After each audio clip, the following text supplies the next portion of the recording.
And I believe we are live. Ladies and gentlemen, boys and girls, sci-fi and fantasy literature nerds of all shapes and sizes and sorts and persuasions, welcome to another Geek Book Club, the monthly club what geeks books read and eat. And happy holidays, because we're into the last month of 2018, which makes this the last Geek Book Club of 2018.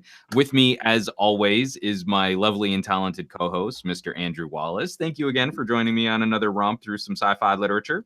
Yeah, it's my pleasure to join you, even if I'm out in the outer reaches of space at the moment. I know. Jeez, man, like you're upstaging me here. I got to work on my live stream setup. I mean, I'm just glad that we have the bandwidth to get back to Earth with this. So, yeah.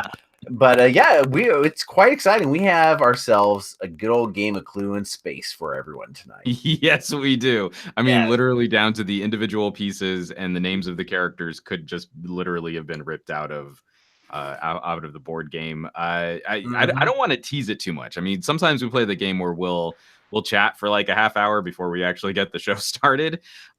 This book I was really excited to stumble upon. Looking just through some lists of like the best books of the year, Hugo Award nominations, Nebula Award nominations, and we landed on Six Wakes, Sixwakes, just because I'm feeling sloppy and mush mouth. So I want to make sure people have the title right. Six Wakes by Mur Lafferty. And I don't know about you, but this was a fun return to a little murder mystery thriller, a little film noir in space. Not as lighthearted a romp as maybe Artemis was, which we covered a couple months back, but definitely in keeping with that grand tradition of like we're gonna mash up a whole bunch of sci-fi genres, but the backbone of this is just a classic whodunit, what happened, and characters trying to solve a mystery. I know it's just exciting. Like I really loved. Well, and just like it. Okay, so we should probably like. It also not only is it a great story and meshing of different genres, but it also it raises questions that we as humanity are gonna have to deal with cloning specifically, and the morals behind it. And it's really it's nice to have a layered story that has an ominous nature in real life. And this is the backdrop for this, and I'm glad you just started it off right there. Let's just kick off the analysis of this book and talking about the sci-fi construct, right? Because what we have are 6 characters on a spaceship, and they are awoken under mysterious circumstances. I feel like this is a pretty common trope, right? You know, like even it might pop up in an alien film. You know, what's happened with Ripley? Oh no, she's been in cryosleep for too long, and now we need to figure out what's happened in the future. We got hints of this in books like Altered Carbon, when we were talking about cloning and mind mapping and being able to transfer your consciousness. And Six Wakes kind of takes a number of these genre pieces and just kind of mashes them all into one story. But the whole conceit is this is a future where not only have we figured out cloning, but we've also figured out personality duplication, and that our society has really struggled with the implications of software hackers being able to alter a consciousness, cloners being able to alter a physical form based on that mind map, that mind duplication. Someone had a terrible genetic condition. We have to deal with the moral questions of would it be right to correct someone's multiple sclerosis, even though technically altering someone's cloned information is against the law. And so now we've got to work with some of those gray areas of morality versus laws. And, you know, even though a minority of people might be hurt by that, it prevents the majority of people from abusing a system. So now we've got to sort of come to terms with those differing debate topics. Right. Well, and also one thing I do love, a little bit of amazing things from this book, is just how good 3D printing technology has become in the future. You can print whole pigs and everything. You know, like it's. Well, we've we've talked about this. So, in previous books, because we haven't covered a lot of fantasy. And I should say we're seeing some really fun people in the chat already. We've got Marcel Clapper, Steve De Roche, Dr. Techno. I just like his name because if you were going to be a doctor of anything, I think you could do far worse than being a doctor of techno. But when we've covered fantasy, I've always had that mental block with fantasy because I'm not super into wizards and spells and orcs and magic. I mean, it's a very special piece of literature that can get me into fantasy. But science fiction has the same issue where every book we've read has had something magic in it, right? And just in sci-fi, we have the conceit, oh, well, it's just technology we don't understand yet. And you're like, oh, heck no. You've got like 3D printers that can magically recreate people based on like a brain scan that came out of like Dollhouse, right? Like you just got like a hard drive. You can just take your hard drive out of this chair and now I can just make a copy of someone. Then this is legit sci-fi magic. Yeah, well, and I mean that kind of in an extent extends to the Maria character. I think some with like how impossibly good she is at hacking.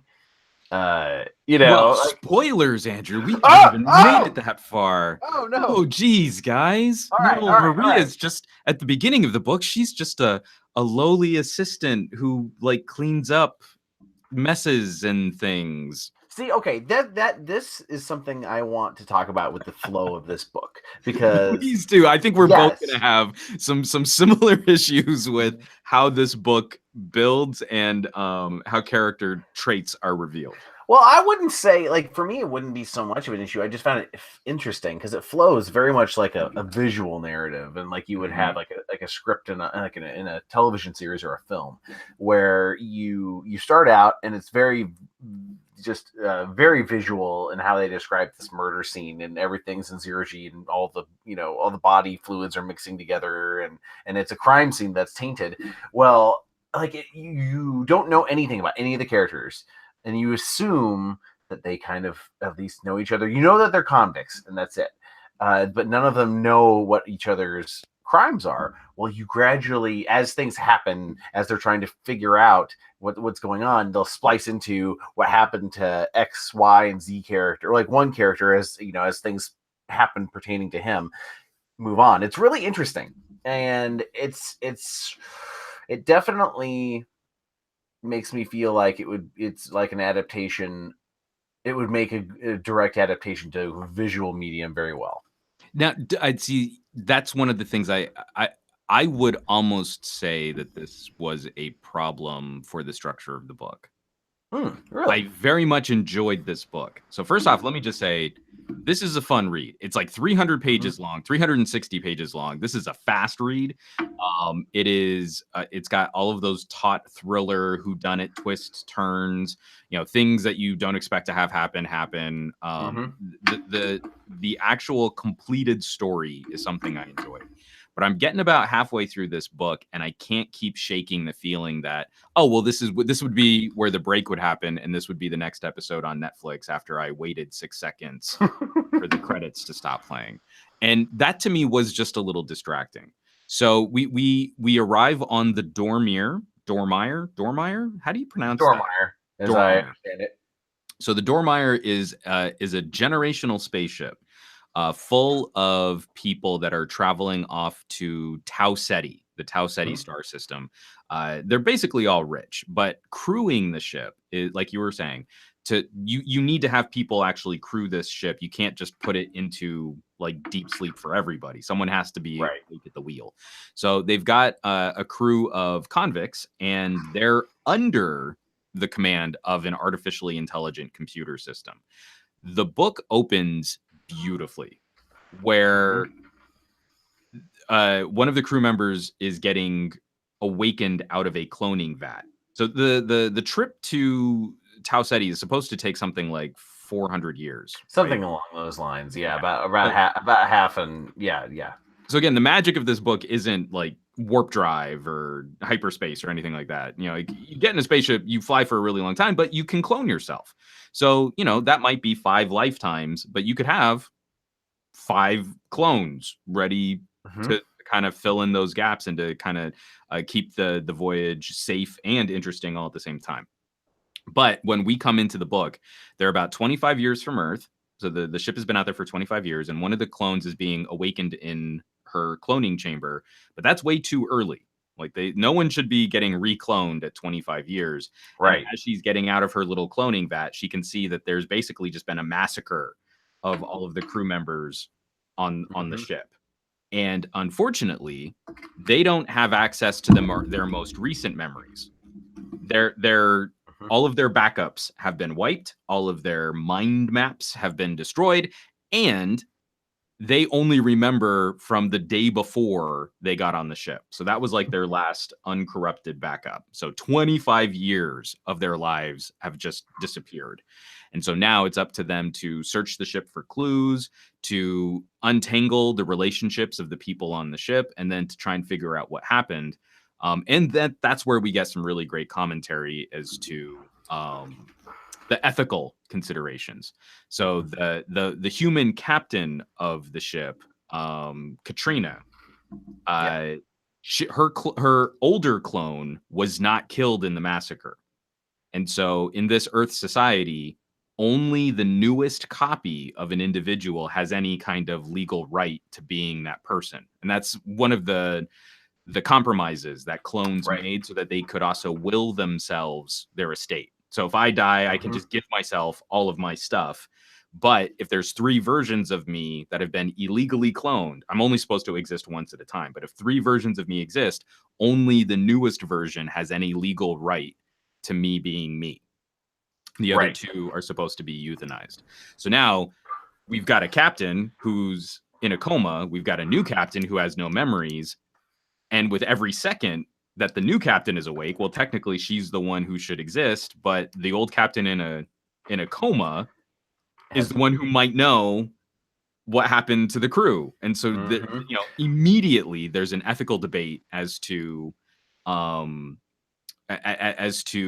they should proceed in investigating what went wrong.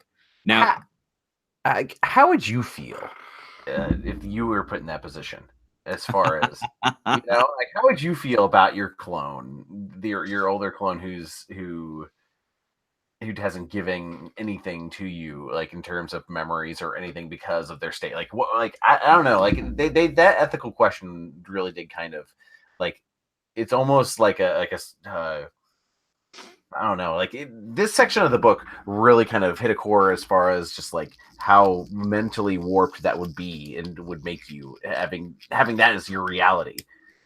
Well, I was really glad that they had the character Wolfgang. He's like their chief of security. Who did you feel like they were just basically that Mur Lafferty basically just wrote Worf? And then sort of, yeah. Like I imagine it was like blonde fop, like muscular. Well, blonde. Yeah, no. I mean, like she described the character as being not a Klingon, right? Yes, like she wrote the chief of security, who's very gruff, very tall, very imposing. He comes from the moon, so his bones have been stretched out. He's a really big, intimidating force. But that like all of his dialogue could have just been cribbed from an episode of The Next Generation. And then at some point, maybe like halfway through writing this, she just went into Microsoft Word and did copy replace so that every time she wrote Worf, it would be replaced with Wolfgang. Hey, at least it's a W name, right? No, that's what I mean. Is like that's a little on the nose. Yeah, oh man, he was German wolf guy, and we'll get to it. But his backstory is really quite interesting. Oh yeah, too, so. No, but sorry. All joking aside, one of the reasons why I liked the way that she wrote him being such an authoritarian was, I don't feel I would have thought the conflict over cloning would have been that dire. But the way that they wrote Wolfgang helped to sort of explain to the audience why this was such a bad thing for their society. And then we get into some of the expository flashbacks So every character has their own 200 years in the past, 100 years in the past, sort of explaining some of, their personality, where they come from, and why they've managed to make it onto the ship. And we find out that these characters have a lot more in common than they realize. But if it hadn't been for Wolfgang's personality specifically, I think the Katrina conflict would have been sort of a non-issue for me. Like, well, she's the captain in a coma, probably has some information, so you should keep her around. That's like evidence. So even if the clone doesn't have a legal right to being the captain, I mean, eventually she'll have to be euthanized, and that's really sad, and that's a terrible thing to have in this setup. But it would make sense to me. You would want to keep her around until you got the information that you needed out of her. Right. If they hadn't written Wolfgang specifically to be so antagonistic and so upset at how all of this stuff was going down, then I don't think I would have weighted that moral dilemma as heavily as the characters had. Well, and it's interesting. It made me think a lot about and we talked a little bit about this earlier, about how you're viewing yourself, because essentially you're living your lifetime and you're dying from your point of view, but your essence of who you are will continue despite you being, despite your own death for that lifetime. And you described it in the perfect way of being like the Trill in Star Trek almost. Yeah. It is. That's really very, very, like, just, I would think psychologically it's very, very similar. And it is something that made me feel a little bit more sympathetic towards Katrina's obsession with killing her clone. Sorry, so I guess it's not really spoiler, but whatever. Yeah, why don't we just casually say from this point on, because we're dealing with a mystery and a thriller, if you were worried about preserving any of the details or plot points of this book, go ahead and stop us right now. Come back in a couple days, because it's only 360 pages. Like I said, it's a fast read, and we can pick up this conversation from here on out. Yes, to me, a lot of this society felt like the kind of Star Trek pontificate. Again, I was making the joke about Wolfgang being kind of like Worf, but a lot of these characters felt like they could have been C-Team in a Star Trek plot for me. And the way that it broaches social conflict, social commentary, felt very Trek inspired in a good way. Not like Star Trek Discovery, like, we can do an entire movie about like a planet where people never die, Right. Like there are insurrection elements. Trek likes to twist the knife on things like immortality and fake gods and stuff like that. And Six Wakes feels like it's coming from a similar perspective. Not with rubber forehead prosthetics and spaceship laser blasters and warp drive, but with trying to comment on social constructs in a way that feels fantastical, but is very, again, if you're wealthy in this day and age, you can expect to live significantly longer and healthier than someone who's poor. That feels like clones get to accrue lifetimes of wealth, and people who aren't clones are treated very poorly in this society. So again, it's the haves and the have-nots. And what's funny is, even though we're dealing with convicts, we're dealing with criminals who are crewing this spaceship, they're also criminal clones. So they're very they're very wealthy and elite in this society, even for being no, they're white collar criminals. They're not. Some more white collar than others, and it's right. I mean, as we're going in, like, let's I guess we should probably give the palette of all the characters right now. So we've talked about Katrina, and we've talked about Wolfgang, and then we've got Maria, who is basically she's kind of the main character that we experience the story through, even though it's told in the third person. The fact that she starts out, she's kind of the mechanic and the lowest member and the cook, essentially on the crew. We've got I forgot who the Japanese guy's his name is. Hugo. Yeah, he what was his job again? I keep forgetting. He was the pilot. Oh yeah, okay, yeah. He had, oh god, his story is intense. We've got Oh gosh, I We know have the Dr. Joanna. Oh yes, and she actually helped write the codicils. Yes. Well, Which is and she was also one of those characters in her flashback instrumental in helping to explain the social dynamics of what's going on, because she Mhm. was born with a genetic disease that impacted her ability to walk. Like apparently she just had underdeveloped legs. And she talked about early, before all of these cloning laws, they call them the codicils. Before the codicils were in place, before these cloning laws prevented tampering or hacking, she did actually spend one lifetime with real legs, and how that didn't feel right. Like that felt her entire life in that life felt wrong.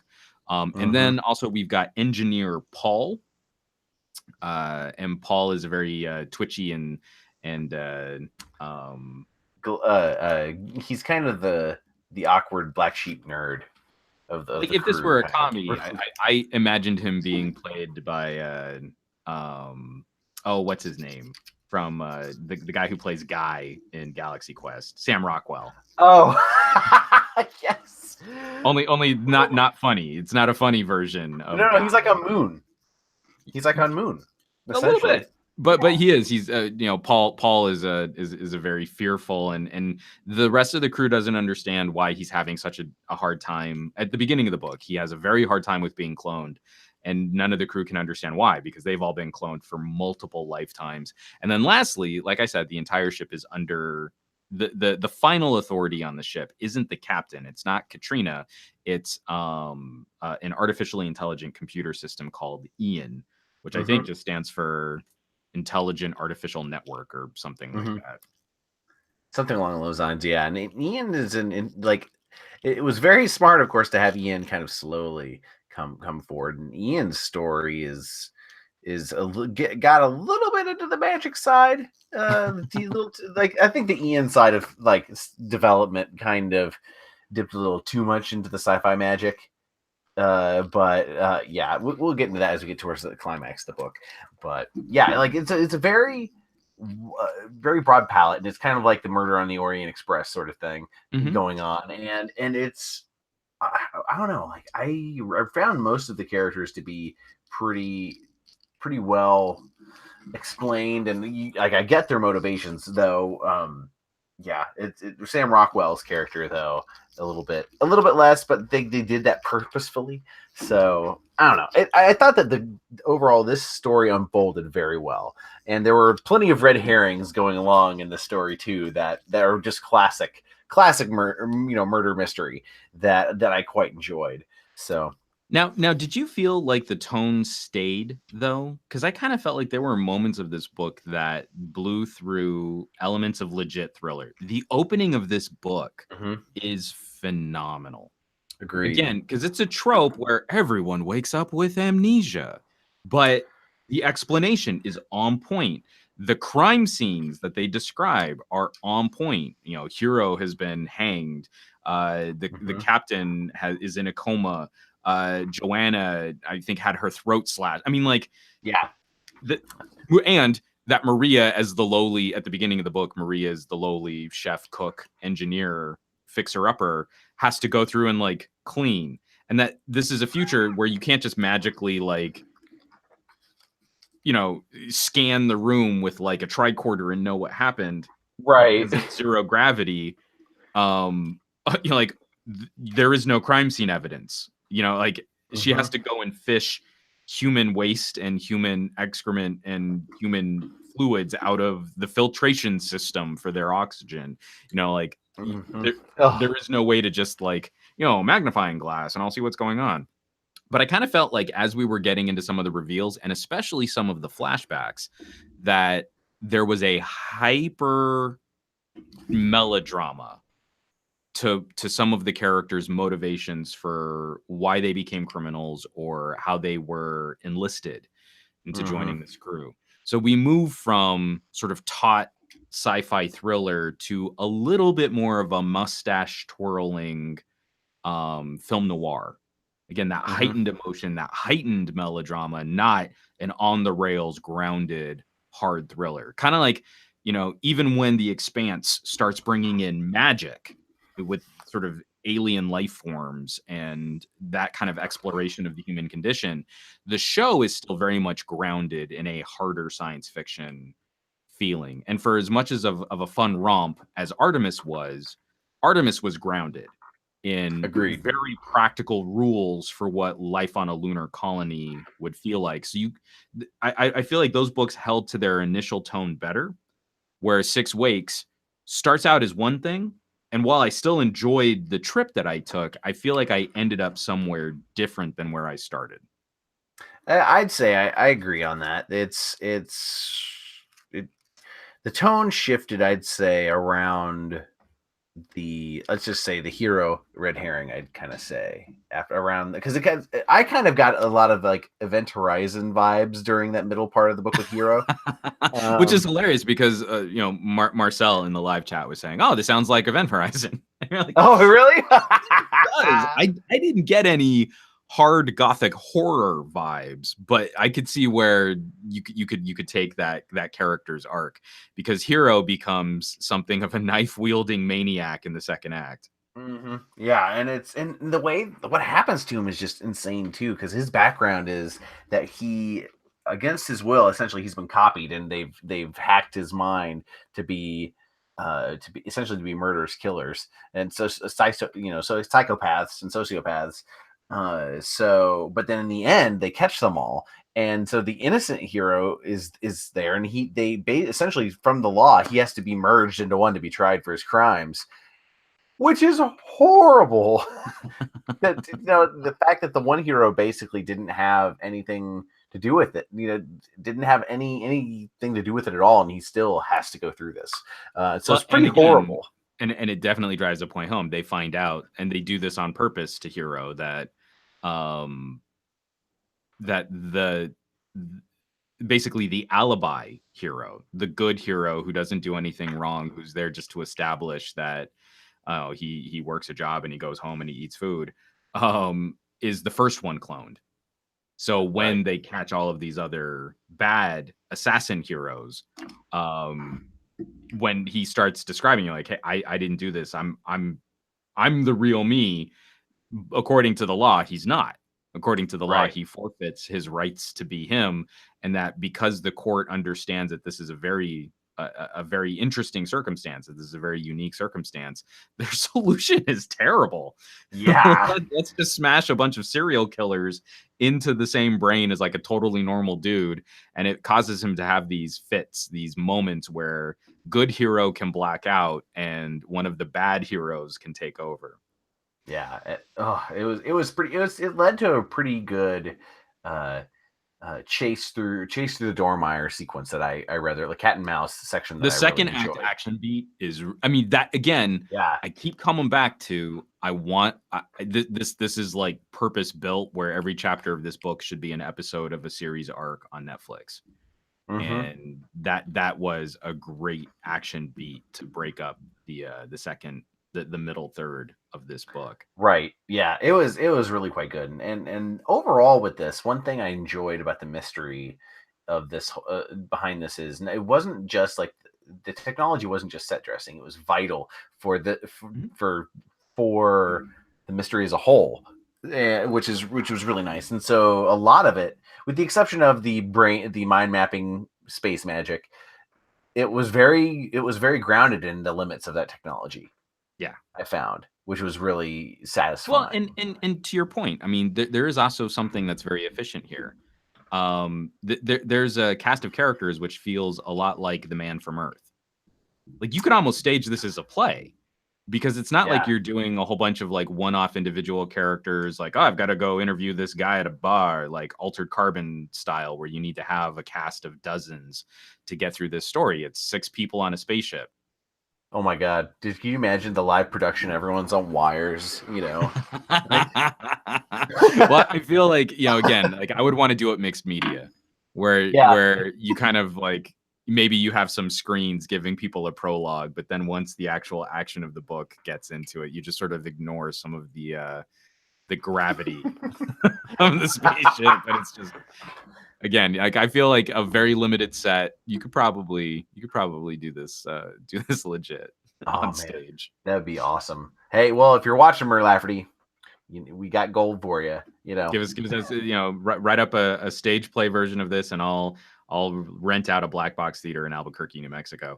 But no, so like I like stories that have that kind of efficiency. There's a cast of characters that are entwined, that relate to each other, that have had influences on each other before they've actually been thrust into this crazy circumstance, and everything pays off because you only have to pay off one major storyline through the eyes of 6 people.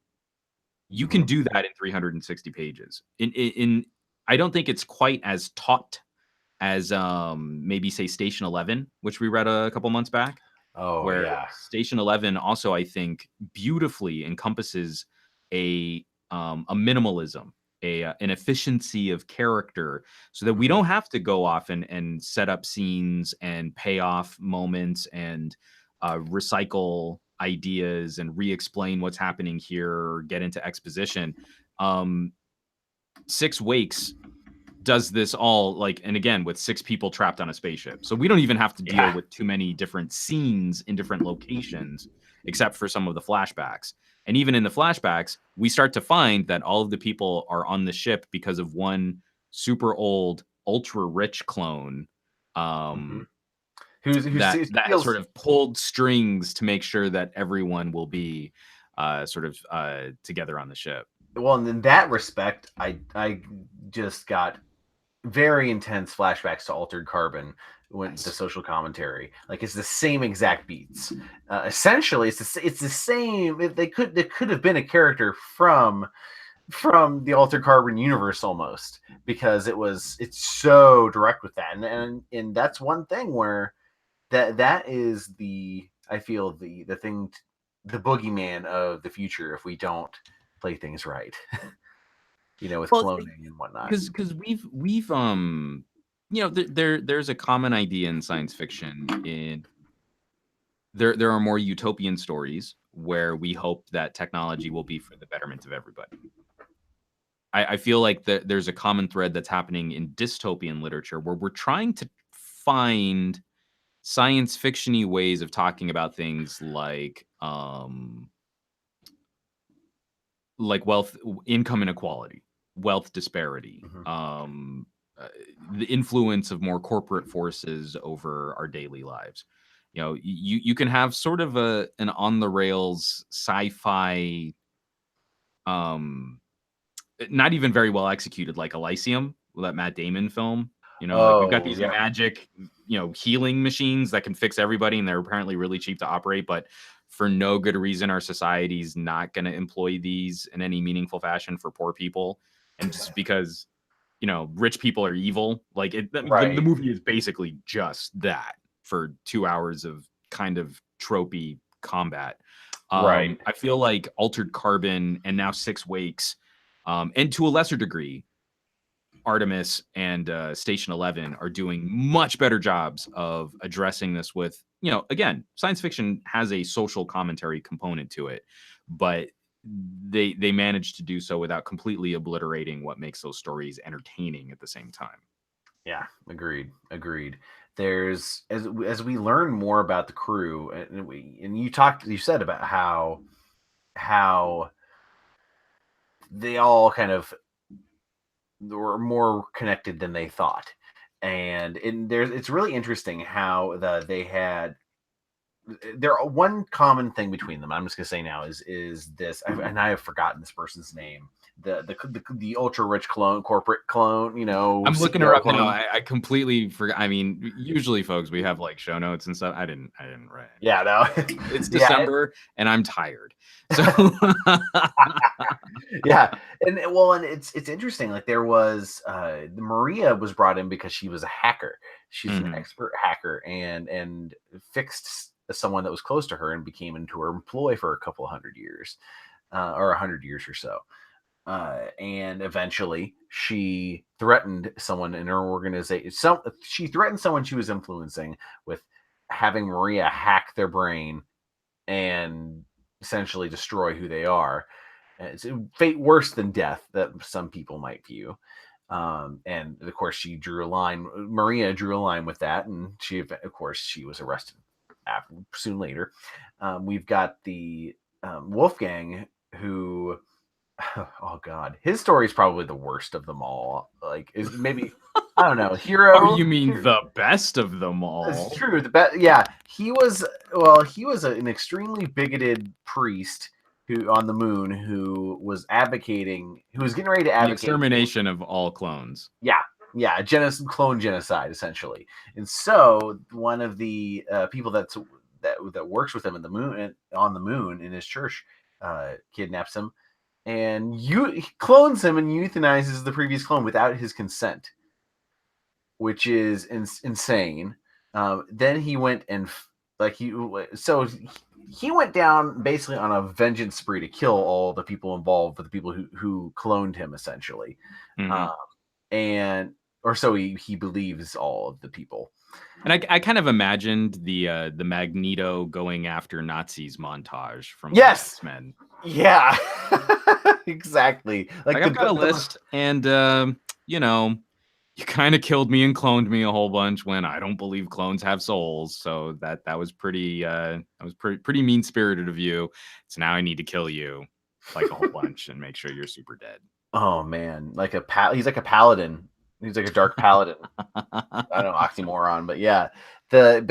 His story is really interesting, and the fact that he was actually hacked to what was it, the exact phrasing that they did, where he essentially accepted the fact that he is a clone. Mm-hmm. And that's the thing that gets him the most now with his post-hacked brain, is the fact that somebody killed him by hacking his brain. I thought that was actually a beautiful line, is where this was a religious zealot who used to think that as soon as you were cloned, that was the death of your soul. And now he's come to a new reckoning with himself that no, now I don't believe it's when you're cloned. It's if someone messes with your mind map, that it destroys who you are, and that would destroy your soul. And now it's just a man who's trying to reconcile who he was with who he is, and why he can't feel or remember what it was that he used to feel because of that alteration, because of that influence. Right. Well, and there's another member of the crew who would be very sympathetic to those feelings of not liking clones. And this is, and I'm going to be honest. And what was? Oh, and I'm so terrible. What is this? It was this character's name. It was the other religious zealot. I guess we'll put it. Paul. Okay. Yes. He I think his story was kind of the weakest of all of them, because honestly, they spent the least amount of time on him. And very, very little development. It was almost like we were just supposed to take for granted that because Wolfgang used to be a zealot and wasn't anymore, that didn't mean that there weren't other zealots, and that we could just take part of Paul's backstory for granted. Yeah. Oh, he's just one of those crazy religious-y anti-cloning people. Like, okay, but you didn't really give us much to go on, and he has a turn. Well, he's very against cloning. His family was killed by clones during a clone riot in the middle of this like lunar conflict where clones and regular humans were fighting and killing each other. And he has an opportunity to get on this spaceship, which is going to be full of clones, to do what isn't ever, I feel, very well explained. It's just that he's now going to be able to sort of reap some influence over this situation and probably hurt a whole bunch of people. But it's, I don't know. I feel like it's poorly established. It's poorly set up. And that actually is something that the plot kind of hinges on, pretty heavily. Who's responsible for this catastrophe. Yeah, and I mean they didn't give him enough time to kind of flesh it out, because basically his motivation went down to, I'm really poor and I'm working isn't really a big thing for me, and I'm still mad about at clones for what happened a long time ago that I wasn't alive for. Okay, I'll take this job.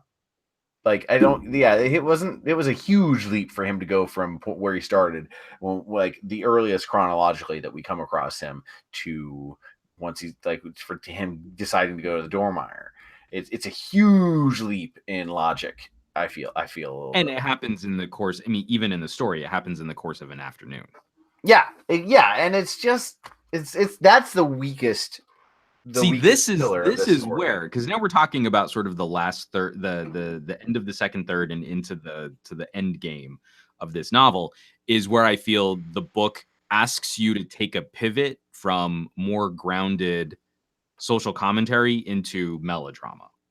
He's bad because Yeah. he needs to be bad. He's a zealot because he needs to be a zealot. We're 2/3 of the way through this book. We're not really doing heavy exposition from here on, folks. You're just going to have to go with us on this. And for how well explained Maria is, for how well explained Wolfgang is, I feel it's okay that Joanna, the doctor, and Katrina, the captain, are slightly more thrown away characters. Right? Well, I mean, they're kind They're of not explained very well either, but they help us incite. They help kick off commentary. Katrina is a corporate assassin, and that means exactly what you think it means in this era, where it's kind of not that big a deal. It's just sort of embarrassing if a person can get in and kill your super high profile clone. Like, it's a bummer. Like, it sucks. Right.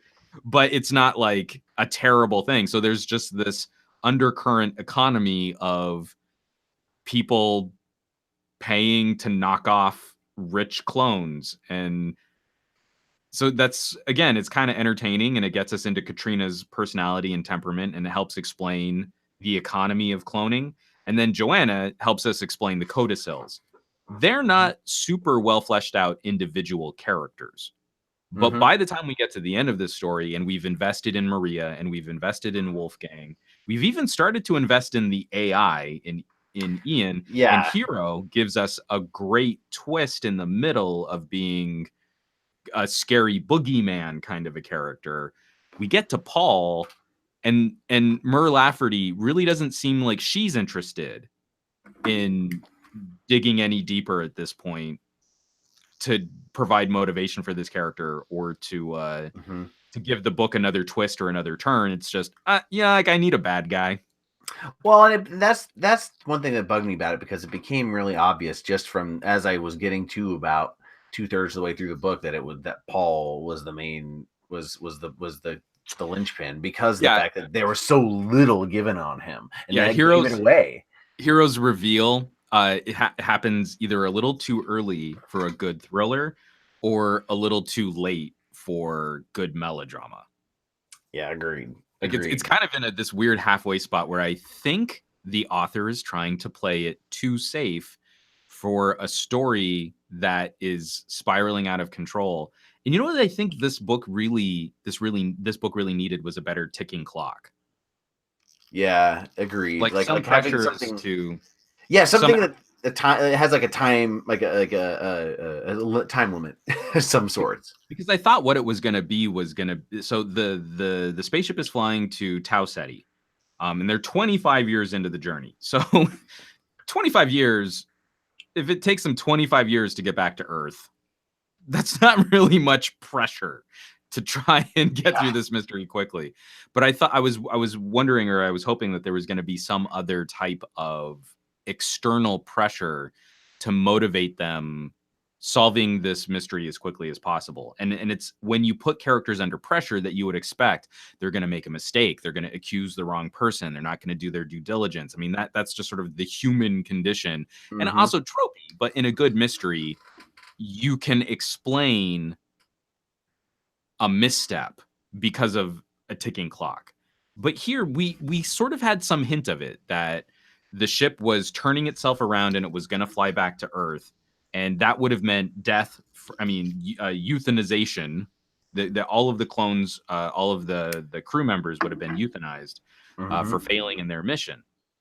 But again, 25 years is not a lot of pressure. Like, and in the first couple chapters of the book, they even explain away how they were able to stop the ship from returning to Earth anyway. So that outside pressure just sort of evaporates. And you're like, I wonder why they even brought it up in the first place. if it wasn't going to play a role in motivating character behavior or motivating pressure on these characters. I would have. So all of the people that they had in the ship were basically people who were in mind maps waiting to be printed out in clones, and they weren't cryo. Okay. I was like, it would have been kind of nice to have like everyone starts turning on, within a certain time, and then like no. But the problem is, if everyone turns on, nobody will be able to survive because they'll all be cramped. And so like that would have been something that would have been great. Like totally, that would have been part of the sabotage. Like that, and that would have been pretty good because then it would have put everything at stake, even though technically. And you have these little hints that something like that might happen, or like, oh no, all of our backups and our mind maps have been wiped out or corrupted. Maybe there's a ticking clock where it's if we don't solve this problem with the computer, it's going to dump all of the data on these thousands of people that we're carrying to this other planet. And that's a good ticking clock is, that's a genocide. Like if we don't solve this mystery, we're literally going to witness the final deaths of thousands of people, to steal a phrase from Altered Carbon. Like as soon as that computer backup is gone, well, you're legit proper dead for real. Yeah. Dead. Yeah.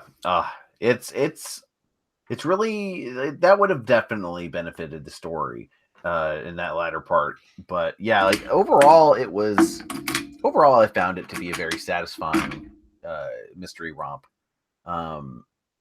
Yeah, they did a pretty good job of world building of like and I say the world, the dorm, like I'd say like I'm talking specifically also just life on the Dormire a little bit. Like they just like I almost viewed knows a bunch about the interior of the crew compartment there as I do on the Rocinante, Right. So I really did like the descriptive writing that Mur Lafferty had within this book. Doesn't that feel like Mur Lafferty was way more interested or was having way more fun creating the economy and this universe, that I think she actually started losing steam on the story that we were here to experience? Like, again, when we get into flashbacks and when we get into exposition pieces in the second third of this book, I was more interested in learning more about the codicils. I was more interested in some of the religious conflict between, the zealots and the clones, and, some of those debates that turned into bloodshed. I kind of feel like because I was more interested in those moments, that there's a part of me that wonders if maybe the author was just way more invested in the future history of this time period, and sort of lost sight. I think it's easy to kind of take a tangent here or explain a little something there, and before you know it, you've sort of wandered a little further away from the taut thriller, the hard on the rails thriller that you meant to tell, and you sort of spread yourself out a little bit more. And I wonder if, I mean, again, not that it was conscious or not that was by design or anything, but as I was getting through, I kind of like, I want to spend more time. Sally Mignon. Is the super rich clone. I kind of wanted to spend more time in the periphery of this evil, super wealthy industrialist clone, one of the first clones of cloning history. And she's amassed this huge fortune, and she's got her fingers in every little industry, and she's sort of an omnipresent boogie woman. Like, you've got this antagonist, but she's not on the ship. Right. Her presence is felt on the ship, but she's not on the ship. So about halfway through the book that there can't really be a true comeuppance. Where it's going to take them years just to send a signal back to Earth, let alone like have any kind of conflict with the woman responsible for a lot of the dire conditions that these characters find themselves in. So you as the reader never really have that satisfied, where Sally's responsible for putting these people together in this way and for inciting the incident that kicks off this story, but she's never directly confronted over it. And it's yeah, or the intent was that Paul was supposed to be her influence. there, like as the antagonistic influence, but the fact that he wasn't spoilers. I'm kidding. Sorry. No, like just the fact that they spent so little time on him undermined that notion. Yeah, significantly, and so I guess like it's set up so that you could have a sequel, because where they're left off is kind of grim, because you don't even know if they got sent towards a habitable planet for sure. So, but I suppose you could. I don't think Mur Lafferty is particularly interested in making this a continued experience. I think the book ends on such and everything worked out in the end, kind of mega happy ending, even for all of the uncertainty of what might happen to the ship or what, because they still have 370 years of travel to go. But this ends with just sort of such a cherry on top, sort of everything's all buttoned up and nice and pretty, and for how gritty the story was, that bothered me a bit. For how gritty and overall not very happy-go-lucky the story was, that did kind of bug me. I mean, I get it. It's like, we got to learn to work as a team despite our differences, but it's like, well, like, for one thing, it's horrible what happened because Ian was actually the mind map of someone else. Okay, so this is I didn't know if we were going to do this. There was big reveal for Ian. Let's go ahead and talk about Ian. Let's do it, because Ian is not an AI. Ian is another person's consciousness that Maria was tasked with hacking to become the ship computer. And so it would be like if you took your brain and you smashed it into a computer console and you stripped away a ton of what makes you a unique individual. And that would be kind of a hellish experience. And the characters in the book, I think, react appropriately to that discovery. But Maria's character throughout the whole last third of this book, we find out that she's responsible for a whole bunch of things that have happened to individual crew members, but not directly or consciously. That Sally will kidnap Maria, force her to do something terrible, and then kill her before she can have her brain backed up, so she doesn't remember all of the terrible things that she did. So the crew starts acting like Maria's the worst person ever. But again, I think from the outside perspective, they never land the awfulness of that. No, because she was a character acting under duress from an extremely powerful individual who basically could do whatever she wanted at any time, and that she doesn't even have recollection of any of it because she keeps getting popped. She keeps getting killed before she's recloned. But they torture her, they abuse her, they kill her numerous times, kill clones of her numerous times. They force her to do these terrible things. But it's not like she was the villain in charge of any of this. Right. Well, and this is kind of one of the end things too that bugs the crap out of me out of the ending, is that they end up putting Paul in it, and they're so disgusted by the notion, then they make him the AI without any sort of remorse or being like, this is kind of something we shouldn't be doing to someone. Well, this is so apparently Mur Lafferty, I was looking her up. She's actually known for being a very comedic writer. Oh yeah. And so her notion of comeuppance at the end of this book is almost comedic. The chapter where so they find out that Ian is actually someone who wronged Sally that has a relationship with Hero. And so the chapter where Maria discovers that not only can she rebuild Ian's human personality, but he was apparently a genius and locked away his own genetic code in a bunch of like hidden Easter eggs in the ship's computer. She discovers that she can actually get their food replicator to rebuild a body for him based on his DNA Easter eggs. Mur Lafferty writes the chapter that happens in is titled Deus Ex Bebe, and Bebe is the name of their food replicator. She literally writes Deus Ex Machina as the title of the chapter that revives Ian as a human. Yeah. So that's where I feel like as the author is now maybe getting a little too self-aware with what it is that she's accomplishing. She's a little too in on her own joke to satisfy the actual thriller part of this story. But again, as long as you're prepared for the story to take a turn towards something more mustache twirly, something more melodramatic, then I feel that this story accomplishes that way better. I feel like I was not prepared for this story to take that kind of an adjustment, that kind of course correct into the last third. And I was still holding out even into the last couple chapters, like, how do we get back to the really grisly, dark, tight, on the rails start to this story that we have? What's going to satisfy? Oh, nothing's going to satisfy that. Okay, now I get what's happening here. This is something different than what I thought it was. And it's one part I think the author got a little distracted with the world building aspects of this, and one part my expectations were informed by an amazing start to this story that's not really the story Mur Lafferty wanted to tell.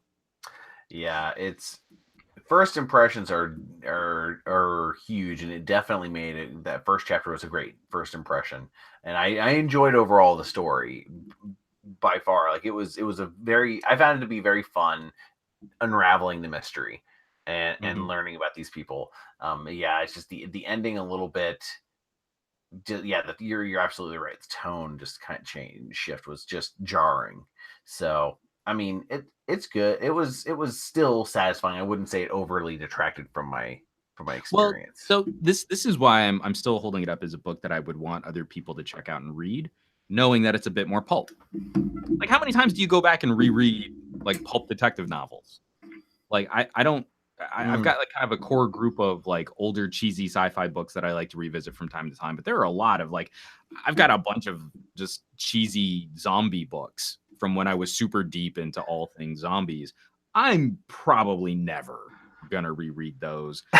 A small handful of them make their way to like book fairs and book drives and library donations. Like I can't just like rip the Band-Aid off and give all of them away, because I still think like, oh, maybe I'll reread Patient Zero sometime. I'm never gonna reread Patient Zero. It's not that good. It was really fun in that one read, in that one moment, and then I got on with my life. And I feel like this is a book that kind of satisfies that one and done. Again, agreed. Because I get that real hard sense from the author that she's not interested in revisiting this as any kind of cinematic universe. But this is one of those instances where I feel a really savvy TV producer could do something very interesting with this world. Instead of dragging out a storyline and making it a 10-hour movie like we got with Altered Carbon on Netflix, where ultimately I think the entire piece of video that is Altered Carbon is a successful 10-hour movie. I don't think it's a successful 10-episode TV show. I think someone could do something really fun and episodic with Six Wakes. You make it sort of like a BBC style 7-episode or 6-episode half-hour blocks.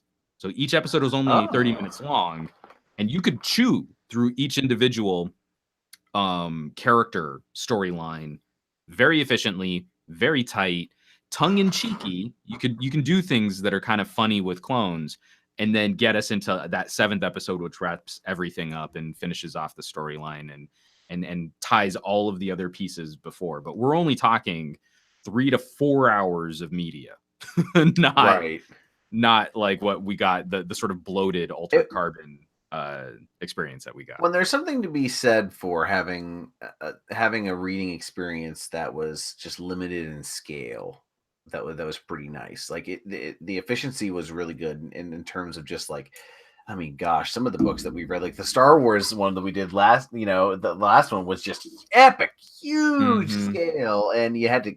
It's just something nice and refreshing about a simple, relatively simple mystery novel that just kind of it's self-contained, and it's a good palate cleanser, even though it's still within the realm of science fiction, which is quite nice. Well, and it's in my complaints with this, aren't complaints that I think we would suffer in TV structure. Agreed. I think TV structure would actually help us elaborate on tonal shifts, on comedic moments, on, arriving at a place that's a little bit different than where we started, because we would have that exploration over time. And I think that you could do this very well with the limited number of characters. You'd need the characters on the ship. You'd need a handful of people on Earth to kind of walk us through some of those exposition scenes. But it's basically Sally is the bad guy throughout all of it. The only issue would be, do we think that the ending would be satisfying enough, not directly confronting Sally? It's almost like you would have to add one scene where it's like, okay, now we're going to broadcast to Earth that Sally was responsible for all of this all along. Yeah, it's just all the crew just giving the finger, Right. Sally, we don't like you. Oh, you're such a bad person. And then Sally's like in her giant Dr. Claw chair. Yeah. And then season 2 is a completely different property. It's I mean, 7 Wakes is like, like a crazy madcap. It's we'll turn it into a musical. We'll do a musical version.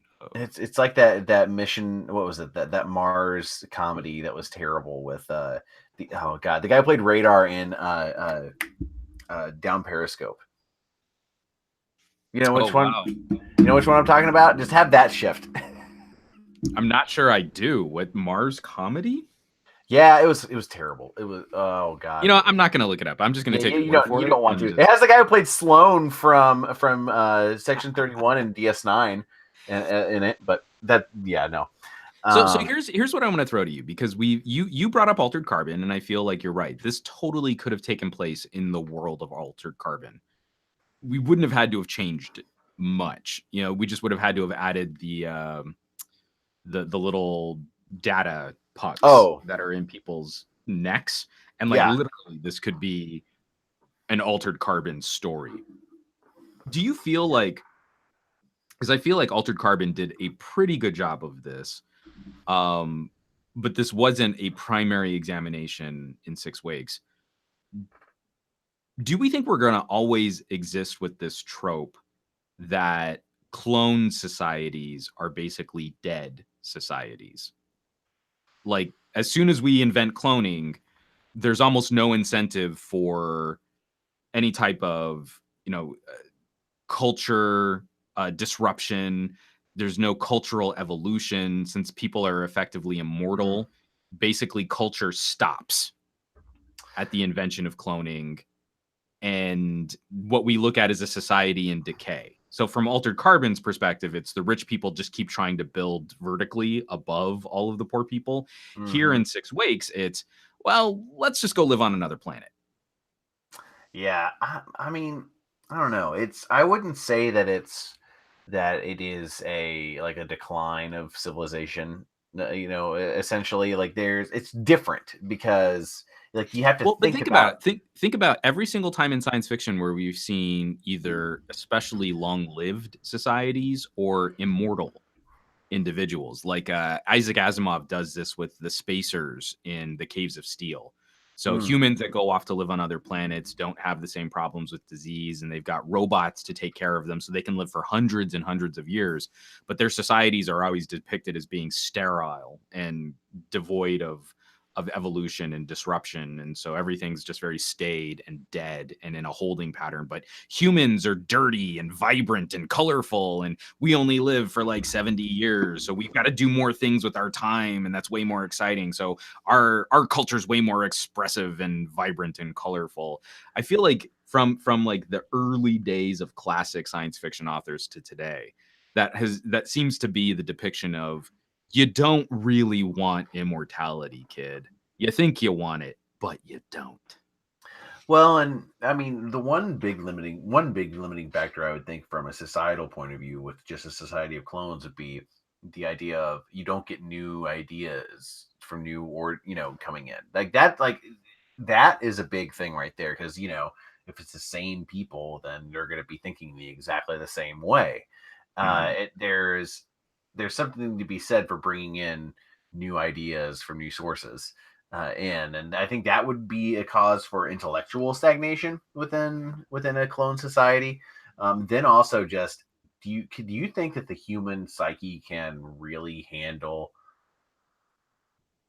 being that long lived? You know, and being able to have your psyche not go insane at some point. You know, that's something that I find really interesting. Just you know, bending your mind around this new way of existing over So long form. I think if you were unique in that regard, then it wouldn't take long before you'd go crazy. So I've always had a hard time with like the Highlander. Mm-hmm. There's a secret society of people who are hundreds of years old, and they have like sword duels to cut off each other's heads for magic lightning bolts. But everyone else is pretty normal most of the time. Right. You know, until the quickening comes, they're all just kind of chill immortals. It's the same issue that I kind of have from not from a storytelling perspective, but from like sort of a story construction perspective of the Man from Earth. Mm-hmm. Is someone who's supposedly 3,000 years old, I think would very quickly lose the ability to relate to individuals whose lives are over in the blink of an eye. Oh, So agreed. like, I will hopefully live to see my 80s, but what would I do if I were surrounded by people that died when they were 2? You know, Yeah. how would I keep track of the myriad numbers of new faces that I would see over the course of my lifetime? What would they mean to me? Would I even consider them to be like people in the same way that I view myself? I don't think I'd be able to. But the thing that I think Altered Carbon and Six Wakes does that's different is that they've built a society around that. So we're Right. 400 or 500 years into society finding some equilibrium and functioning with an elite class of individuals that are extremely long lived. And I think that that's a very different proposition. So if it's a solo or a unique individual, I don't think you could. But if you could build this society construct, and what I really like about Six Wakes is the physical side of the equation is completely flipped with every clone. So every time you're Mm-hmm. recloned, you're sort of perfectly 25 and in great health all over again. And your Yeah. mind's just been slapped into a new brain with new neural connections at that tail end of the brain finalizing itself. So you've got a good 5 years of actually maybe making a new individual. You have all your old memories. This Yeah. is why I think Six Wakes is a lot like Jadzia Dax from Deep Space Nine Mm-hmm. is from like 25 to 30, your brain is going through that last final adjustment phase. And you get to really decide who you want to be as a future individual in those last 5 years. You make some really good habits in those 5 years, you can do something really impressive. You make some bad habits in those last 5 years, you just spend all day posting on Reddit, I guess. I don't know. In a society like this, you do have that one little conceit that everyone describing their individual lifetimes, they probably are slightly different people from clone to clone to clone because of their past Mm-hmm. experiences and because of their future potential with every recloning, that I think you could sort of stave off the crazies. But if it were just Right. one incredibly long-lived person, just one immortal individual, I can't see how that could work with people No. around you constantly dying and stuff. It's like a bad vampire story, it's like a bad Highlander story. It just, to me, it doesn't seem like that's possible. Yeah, oh yeah, I that's the biggest thing about this whole book was just warping my mind around how to think about that type of self-existence. And so, yeah, that overall, even more than the mystery itself, I found that the great mystery intriguing. No, So isn't that sort of the par for the book though? Like, I was really mhm. interested in the history of this. I really wanted to know more about Sally. I felt like Wolfgang's religious strife story was very interesting. I don't really care who killed everyone on the Dormire. It's just sort of a thing that happened. Yeah, because I mean, it's just brushed over so quickly. Of like, oh well, so he did it. Well, we plugged him into the computer. Okay, thanks. Wah, wah. Yeah, I just want just to have that as the alarm that goes off whenever he's in there, you know.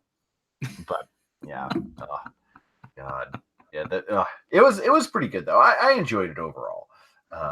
But yeah, I mean, interesting. you've said that like 3 times now. Overall, Yeah. it's pretty good. Overall, I think Overall, yes. Well, in our next, I don't know. Maybe do you want to mention what our next book is for this? Well, before we put a pin in this, I would like to reiterate that again. I think this book gets a hearty recommendation for a pulp single read. Mm-hmm.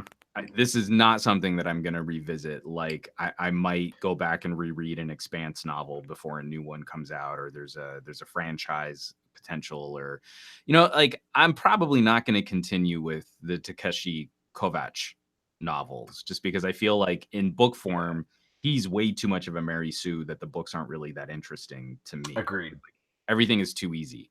Here, I got kind of a in the world of Altered Carbon one-off political story that happens to have a murder mystery stapled into it somehow, like a kind of a thriller. And that was actually really satisfying.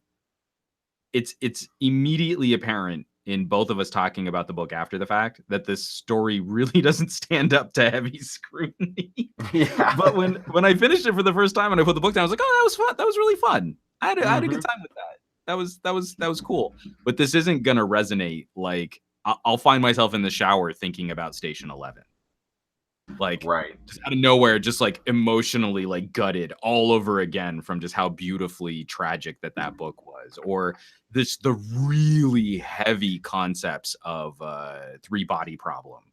Like my brain is still there's like a little ganglion batch of nerves in the back of my brain that are always going to be trying to unravel the headier concepts of the dark forest.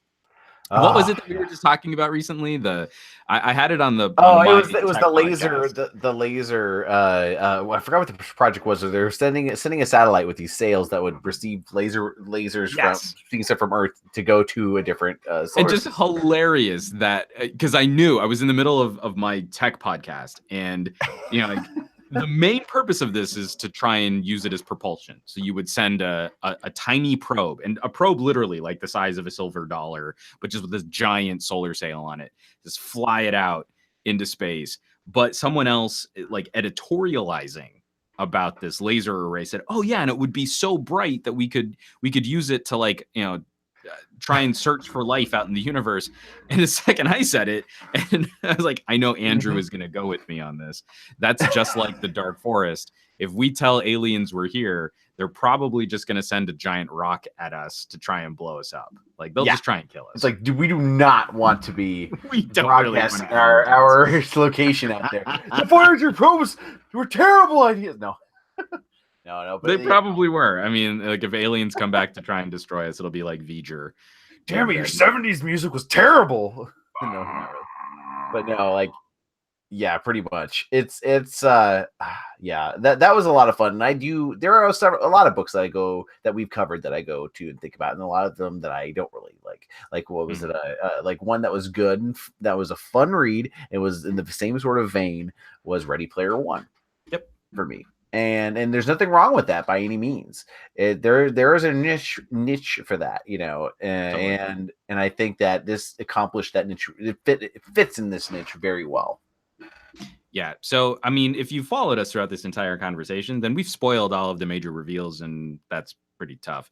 But if you still decide that you want to read this book, I'm still giving it a hearty recommendation for holiday reading. You got some time off. You're going to get through this book in like 4 days. So we're talking a cotton candy sci-fi thriller read, which starts out with one of the best setups for a murder mystery I think I've ever encountered in a pulp trashy thriller. Whether or not it sticks the landing, I think I will leave up to the audience for them to decide for themselves. It's pretty clear we each individually have some concerns with the structure and how this book unfolds and how the story goes. But I do not believe that your time will be wasted. No, by picking absolutely 6 not. Weeks. Yeah, it's definitely worth it. And so speaking of that, we're going to be kind of skipping around with our books in terms of we're not going to have a quote unquote December one, since technically this is our November book. Right. Yeah. We can't, this is one of the things that we realize, especially getting into the end of the year, is I'm terrible at keeping a calendar.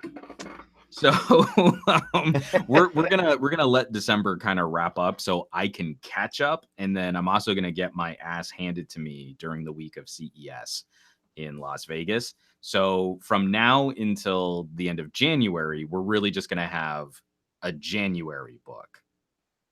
Right. And Yeah. Andrew, And would you like to yes. disclose? So our January book is going to be a Civil War novel, probably the best historical Civil War novel that's ever been written, in my opinion. It's The Killer Angels by Michael Shara. And it is a fantastic novel. It's actually the book that the film Gettysburg, which might be behind me. I don't know.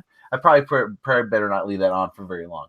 But you just spoiled the whole book. Oh no! No. But this is one of those novels that spawned a kind of a genre of having these historical characters, like having historical events with the told from the perspectives of the people who decided these events, and it makes it in a novelistic sort of in a so not like it not like a historical fiction, but right.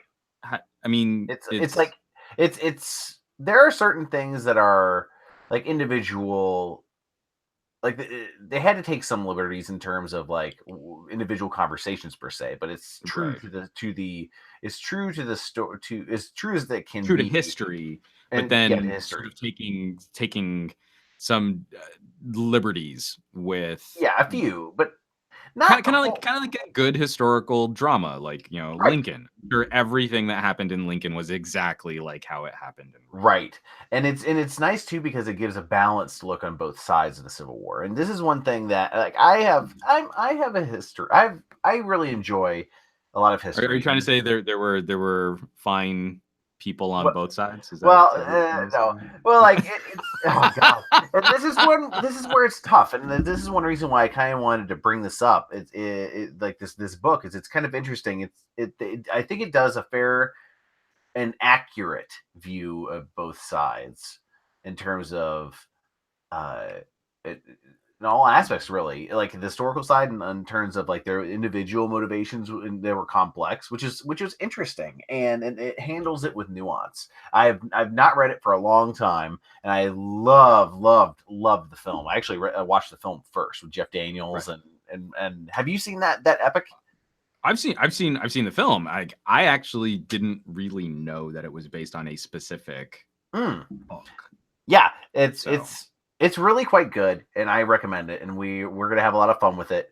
I feel like I'm gonna do better with this than I did with Master and Commander. I feel like this is more my speed. One of the things that they took a liberty in, and they talk about it right up front, is how colorful some of how some of the vernacular was back then. How part of what he did was help clear it up a little bit, and so it translated a little bit better for the audiences versus like what the Aubrey Maturin books were not translated at all for that. So it's definitely going to be an easier, more enjoyable read in terms of the flow of the dialogue as well for compared. So I think you're going to enjoy it a lot. It's if you want a holistic view of the Battle of Gettysburg and a kind of a personal view of it too, for the people who were integral in its unfolding.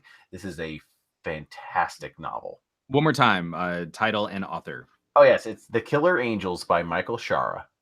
Killer Angels by Michael Shara. So I want to put out a vote, and I'm not saying that this is what we'll do for February, because February is also sort of a shorter month. But let me pull up. That way we can prep our audience 2 books ahead. Ooh, sounds good to me. There's a book that I've been meaning to revisit because I want to see if it's as good as I remember it being when I first read it. So you want to do some legit history, like historical accounts. I would like to do an alternate time travel history. What? That sounds awesome. So I would like to revisit the 1998 alternate time travel history classic, a part of the Nantucket series, Island in the Sea of Time by S.M. Sterling. Island And in so the Sea of Time. it's the entire island of Nantucket is caught in a time travel event, which sucks the whole island back to around 1200 BC.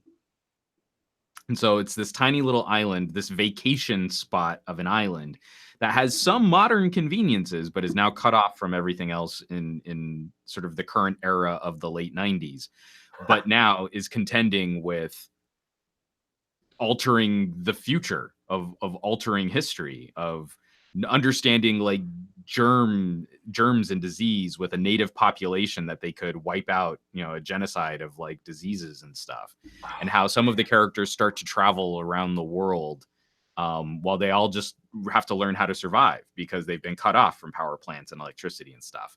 When I first read this book, I thought it was brilliant and amazing, and I think it's part of a 4-book series. But and I think I read the first 3 and then I sort of petered out.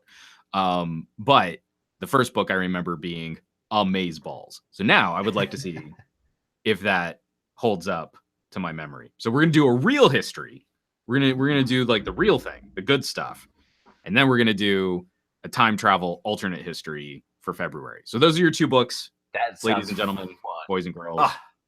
geeks and sci-fi, fantasy, geek book fans of all shapes and sorts and sizes and persuasions.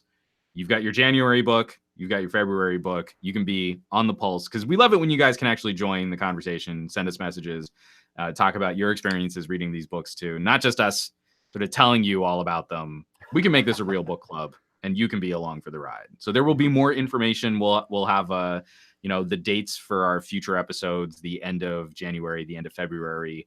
We'll share that on social media at the Geek Book Club on the Twitters is probably the best place to track us down and get the 411 on all the book fun.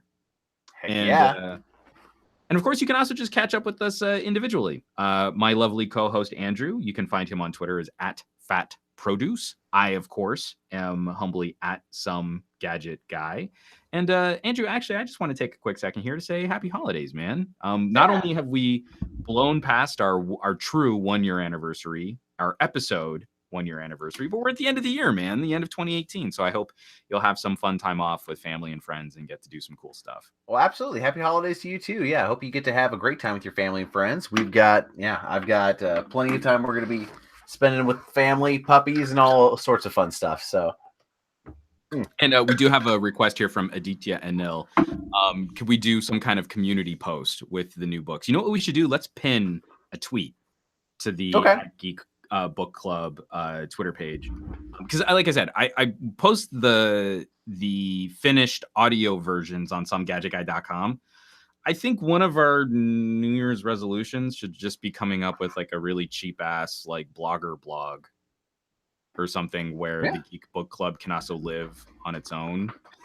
Yeah, sounds good to me. As a part of my tech blog. Which is hilarious. Absolutely. And so we'll definitely get some more information up there, guys. So we'll make sure you can find it, and then we'll also be talking about it and tweeting about it and stuff like that. But the February book again is Island in the Sea of Time by S.M. Sterling. Yep. So, folks, that's going to wrap us up for another episode of the Geek Book Club. Again, major thanks to all the folks that joined in the live chat. I saw Jorge, I saw Marcel, Ellis, Aditya Nell, Ben Charian, Steve DeRoche popped in for a little bit. Big John Tech reviews. We have a lot of fun going through this stuff every week, and also it's just our you know, we get to kind of hang out, chat, unplug, and talk about some nerdy fun things too. Get some great escapism going. Yeah, and also it's just, you know, it's nice to find those opportunities where you can take, you know, a half hour out of your day and just read something or pop in an audiobook and you know, make a long commute a little bit nicer. And really that's just the last opportunity for me to take as we're wrapping this show up. We're getting to the end of the year. I don't know what it's like in your community, but for as much as we like to plug, you know, you can buy this book, you can support this author, you can engage in all of this corporate chicanery. Also keep an eye out for your local libraries. You know, find what's initiatives that you might be able to support there. Increasingly, these are underfunded, undersupported, understaffed institutions that deserve better and can be beautiful community meeting places and places where you can still, you know, share ideas and meet new people and engage in some good debate too. So Yeah, support absolutely. your local library, and you know, if there's an opportunity to also donate books or anything like that too, if you've got things that are just kicking around, like me and my terrible zombie novel collection will probably be making its way to the to a library near me soon. Yeah, So it's like I've got the same thing with a bunch of my old college history books. I love it. All right, Yeah. folks. I think we're gonna wrap it up for reals. You know, catch us on social media. You can always catch new episodes of the Geek Book Club. We're gonna be coming back to you the end of January, and like I said, we'll have all of the details out on the Geek Book Club Twitter account and on SomeGadgetGuy.com. Thank you for watching. Thank you for listening. Happy holidays, everybody. And I want you all to have some fun reading some awesome books. We'll catch you on the next episode of the Geek Book Club. See you guys.